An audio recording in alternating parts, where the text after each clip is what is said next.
할렐루야. 153 저녁기도에 오신 여러분들을 주님의 이름으로 환영하고 축복합니다. 오늘도 기도가 우리에게 답임을 깨닫는 시간이 되기를 원합니다. 기도의 응답의 그러한 간증들을 들을 때마다 얼마나 우리 마음에 소망이 생기고 뿌듯함이 생기는지 모릅니다.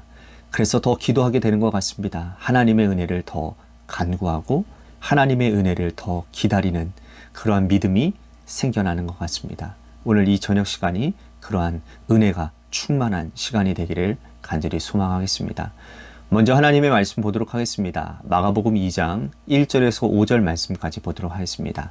마가복음 2장 1절에서 5절 말씀입니다. 우리 같이 한 목소리로 다 함께 봉독하도록 하겠습니다.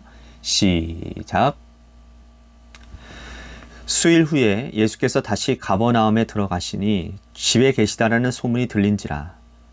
많은 사람이 모여서 문 앞까지도 들어설 자리가 없게 되었는데 예수께서 그들에게 도를 말씀하시더니 사람들이 한 중풍병자를 네 사람에게 메워 가지고 예수께로 올세. 무리들 때문에 예수께 데려갈 수 없으므로 그곳 계신 곳에 지붕을 뚫어 구멍을 내고 중풍병자가 누운 상을 달아내리니 예수께서 그들의 믿음을 보시고 중풍병자에게 이르시되 작은 자야 내 죄를 죄사함을 받았느니라 하시니. 아멘.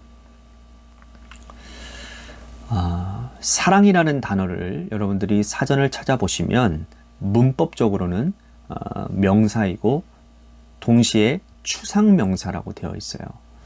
하지만 많은 사람들은 말하기를 이 사랑은 명사가 아니라 동사여야 한다라고 말을 합니다. 이 말은 일리가 있는 말이고 당연한 말이죠. 왜냐하면 사랑이 그냥 사랑으로 머물러 있으면 곤란하고 누가 누군가를 사랑한다고 말했을 때는 그 사랑이 반드시 행동으로 옮겨져야 되는 의미가 있기 때문인 것이죠. 먹을 것을 사둔다든지 또 사랑한다고 말한 그 대상이 원하고 좋아하는 일을 어떤 식이라도 해주어야 한다라는 것입니다. 그래야 사랑이 표현되어지는 것이죠. 그런데 사랑한다고 말해놓고서는 아무 일도 하지 않으면 그 사랑은 드러나지 않을 뿐더러 사랑을 표현한 대상에게 어떠한 감정도 느끼지 않게 된다라는 것입니다. 나는 당신을 마음 다해 사랑하고 마음 깊이 사랑한다고 말만 하는 것만큼 의미 없는 것이 없고요. 공허한 것이 없는 것 같습니다. 그래서 부모가 자식을 사랑하는 것도 그리고 연인 간의 사랑도 표현하고 행동해질 때 나타나질 때 그 의미가 있다라는 것이죠. 제가 하루는 어제였죠. 어제 참관 수업이 있었습니다. 하소미 하임이 참관 수업이 있었는데 제가 볼 일이 있어서 지방 행사가 있어서 참관 수업을 못 나가게 되는 그런 상황 가운데 있었습니다. 그런데 하소미에게 갑자기 문자가 온 거예요. 아빠, 오늘 참관 수업인 거 알지? 알지. 올 수 있어? 라고 문자를 보내더라고요. 그래서 제가 이런저런 얘기를 했습니다. 아빠가 지방에 목사님들과 약속이 있어서 그 일들을 해야 돼서 오늘은 못 갈 것 같아 라고 얘기했더니 짧게 단문으로 알았어 라고 이렇게만 올라오는 거예요. 근데 이 아버지의 촉이라는 게 있잖아요. 그래서 좀 마음이 좀 뭔가 좀 뭐 이렇게 답답한 마음이 있는 거예요. 그 아이의 마음이 느껴지는 거죠. 그래서 목사님들께 먼저 말씀을 드리고 양해를 구하고 이 참관 수업을 하고 가겠다고 하고서는 하소미 교실로 올라갔습니다. 아니나 다를까 하소미가 화장실에서 나오고 있는데 울면서 나오고 있는 모습을 보게 된 거예요. 그런데 저를 보는 순간 아빠 하면서 울면서 막 한없이 울더라고요. 그래서 참 미안한 마음이 들었고 참관 수업 내내 아이를 바라보면서 참 말보다는 이러한 행동 하나가 아이에게 사랑을 느끼게 할 수 있는 일이구나 라는 것을 경험하는 그런 시간이었습니다. 사랑이라는 게 그런 거죠. 말로만 한다고 사랑이 하는 것이 아니라 말에 따르는 책임이 달라질 때에 사랑한다라는 것이 표현되어진다라는 거죠.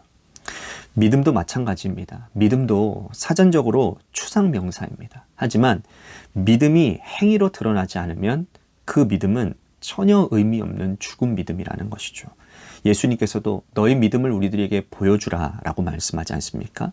오늘 본문 이야기는 예수님께서 행위로 드러난 믿음을 보시는 내용입니다. 예수님께서 우리의 인생에게 행위로 드러난 믿음을 보시고 그들의 문제를 해결해 주시고 칭찬하신다는 거예요.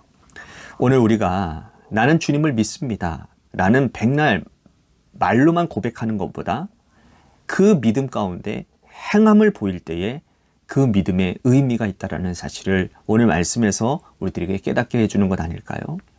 예수님께서 가버나움에 머무르실 때 일이었습니다. 예수님께서 가버나움 어느 집에 계신다라는 소문이 가버나움 온 동네에 퍼지게 되었습니다. 수많은 사람들이 예수님이 계신다는 그 집으로 몰려들은 거예요. 주님이 어떤 말씀을 하시든지 듣기 위해서, 그리고 그 당시에는 예수님께서 병자들을 고치시고 귀신 들린 자들을 내어 쫓으시는 그런 일들을 많이 하셨기 때문에 아마 그 소문들이 순식간에 저녁에 다 퍼졌을 겁니다. 그래서 예수님에게 병 고침을 받기 위해 귀신 들린 자들이 귀신 고침 받기 위해 몰려들었을 거라는 거예요. 예수님께서는 자신에게 몰려든 사람들을 위해서 하나님 나라의 도를 설명해 주시고 설교하기 시작하셨습니다. 그런데 그때 가버나움 그 마을에 한 중풍병자가 살고 있었는데 예수님께서 자기 마을에 오신다라는 소문을 듣고 낫고 싶어 했어요. 예수님을 만나고 싶었던 것이죠. 근데 방법이 없는 겁니다. 그런데 그들에게는 참 감사하게도 그 중풍병자를 사랑하는 친구들이 있었던 것 같아요. 그래서 그들 역시 그 친구의 마음과 동일한 마음을 가지고 있었던 것이죠. 오랜 기간 동안 중풍병을 앓고 있던 친구가 너무나도 안타까워서 치료자 되시는 예수님께로 데리고 가고자 했다는 겁니다. 그래서 방법을 찾아봤는데 너무나도 사람들이 많은 거예요. 그래서 뾰족한 방법이 없었습니다. 어떻게 합니까? 대단합니다. 4명의 친구들이 침상을 메고는 지붕을 따서 친구를 내려놓기 시작합니다. 놀라운 일들이 있죠. 4절 말씀 보십시오. 무리들 때문에 예수께 데려갈 수 없으므로 그 계신 곳에 지붕을 뜯어 구멍을 내고 중풍병자가 누운 상을 달아내리니, 예수님께서 설교하시다가 이 머리 위에서 지붕을 뜯는 그 흔적들이 흘러내리는 겁니다. 가루가 흘러내렸겠죠. 그리고는 그 뜯은 곳에서 중풍병자 한 사람이 이렇게 내려오는 거예요. 그리고는 그 중풍병자와 그 친구들을 보시면서 예수님이 이렇게 말씀을 합니다. 보십시오. 5절 말씀입니다. 예수께서 그들의 믿음을 보시고 중풍병자에게 이르시되 작은 자야 내 죄사함을 받았느니라 하시니, 예수님께서 보신 것은 그들의 믿음이었습니다. 그런데 사실 진짜 예수님께서 보신 것은 그들이 지붕을 뜯은 것과 구멍을 내는 것과 친구를 달아내리는 것을 보셨거든요. 구체적으로 보신 것은 바로 그것이었습니다. 그들의 행위를 하는 모습을 보셨다라는 거예요. 하지만 표현하기를 주님은 뭐라고 표현하시느냐? 그들의 믿음을 보셨다고 말씀을 하는 거죠. 믿음은 이렇게 주님 앞에 보여지는 것이 믿음이라는 거예요. 친구들이 고민하는 모습, 중풍병자를 메고 동네 어귀에 달려오는 모습, 지붕에 올라가는 모습, 구멍을 뚫고 그것을 뚫어진 구멍으로 친구를 달아내리는 그 모든 행위, 이 모든 것을 통틀어서 주님은 그들의 믿음을 보셨다라고 말씀하고 있다는 거예요. 만약에 내가 내 친구가 주님의 능력으로 고침받을 것을 믿는다고 하고 그 자리에 머물러 있고 어떤 행동도 하지 않았더라면, 행동을 해서 그 집 앞까지 왔더라도 에워싸여 있는 모든 사람, 모여드는 사람들이 많아서 올라갈 수 없기 때문에, 들어갈 수 없기 때문에 우리는 여기까지 온 것으로 믿음을 보인다라고 하고서는 돌이켜버렸다면 그들에게는 아무런 역사가 일어나지 않았을 것입니다. 하지만 그들이 속에 가지고 있는 이 믿음, 마음속에 품고 있는 그 믿음을 주님께 보여드린 거죠. 지붕을 뚫었고 구멍을 내서 달아내린 거예요. 그렇게 보여진 믿음은 친구의 죄사함을 없는 믿음이 되었고, 결국은 중풍병자의 친구가 회복되어져 낫는 믿음으로 옮겨지는 역사가 일어나게 되었다라는 거예요. 오늘 우리는 어떠한 믿음을 주님께 보여드리고 있는가? 우리가 주님 앞에 드러내고 있는 믿음, 주님께서 보자고 말씀하십니다. 우리 마음속 깊이 저는 주님을 사랑합니다. 제 마음속 깊이 저는 이런 믿음을 가지고 있습니다 라고 백날 말해보는 것은 아무런 소용이 없는 겁니다. 주님 앞에서 입증하라는 말씀이에요. 믿음은 우리의 행위로 온전케 되기 때문입니다. 만약에 우리 속에 마음속 깊은 곳에 믿음이 깊이 감추어 두고만 있다면 그거는 절름발인 믿음이고 반쪽짜리 믿음이라는 거예요. 어떻게 해서든지 우리 믿음이 주님 앞에 드러내지고 보여지게 되어질 때에 그것이 믿음이 일어나는 믿음인 것이고 그 믿음을 통해서 하나님은 반드시 역사를 일으키신다라는 거예요. 누가복음 19장에 보면요. 여리고성의 세리장 삭개오의 이야기가 나옵니다. 삭개오도 돈이 많았지만 마음이 공허한 사람이었어요. 그도 예수님에 대한 소문을 익히 들었고 주님을 만나고 싶었습니다. 예수님께서 여리고성으로 오신다라는 소식을 듣고는 그가 예수님을 만나려고 하는데 두 가지 문제가 그에게 봉착하게 된 거죠.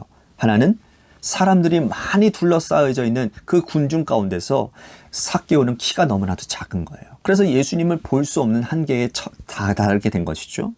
하지만 그는 주님을 보고 싶은 간절한 마음과 주님에 대한 사랑과 주님을 만나고 싶은 그 믿음이 있었고 그 믿음을 어떻게 옮깁니까? 돌 무화과 나무로 올라가는 것으로 입증하다라는 거예요. 보여드렸다라는 거죠. 그가 가지고 있었던 어떤 사회적인 지위나 지책은 전혀 의미가 없었습니다. 예수님을 만나고 싶은 열망과 그의 믿음을 맡기는 데 의미가 없었다라는 거예요. 그는 돌 무화과 나무로 기어 올라갔습니다.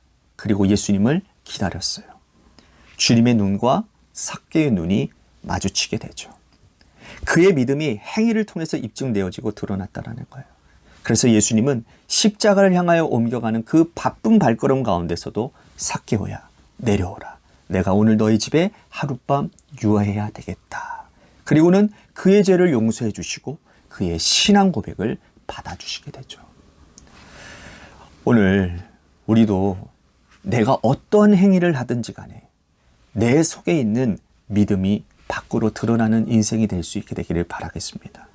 우리 주님께 보여지는 믿음, 그 믿음을 보여주시고 사람에게 보이는 것 의미가 중요한 게 아닙니다. 하나님께 보여드리고 하나님께 인정받는 믿음이야말로 우리들이 가져야 될 믿음이고 하나님은 그 믿음 가운데서 분명히 일하시고 역사하신다는 사실을 기억하면서 오늘 우리의 믿음을 점검해 봅시다.